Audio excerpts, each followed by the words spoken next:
Welcome to the Department of Plagiarism Investigation. The DPI has dealt with numerous complex cases in their effort to bring plagiarists to justice and to rescue purloined texts. The first form of plagiarism that the DPI regularly encounters is known as brainchild-snatching, in honor of the Latin word plagiarius, from which plagiarism originates. Brainchild snatchers sneak up on innocent papers and copy and paste them without citing any sources, putting quotation marks around direct quotes, or changing a word.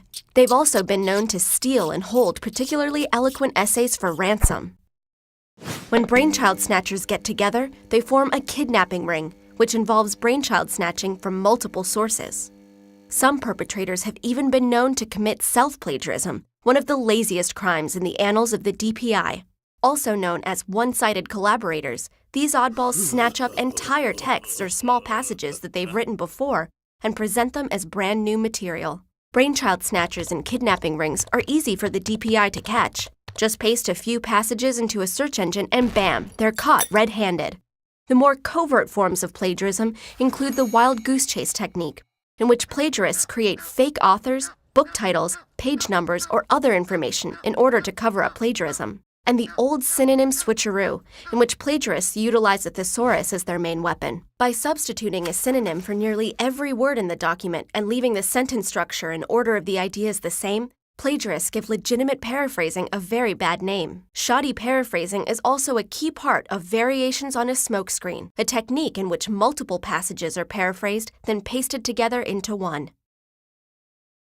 The thorniest issue that the DPI deals with is the misconception that you can never be accused of plagiarism if you use quotes and cite your sources. This is most certainly not the case, because a paper that is made up of passage upon passage of other people's ideas is known as a wholly quotable document. This is considered plagiarism since there are no original thoughts in the work. Similarly, passage after passage of too closely paraphrased text from multiple cited sources is also plagiarism of the pervasively paraphrased kind, because the ideas still aren't one's own. And lastly, the technique of revealing while concealing is plagiarism because it involves selective amnesia regarding one's sources in an attempt to cover up wholly quotable and pervasively paraphrased issues in a text.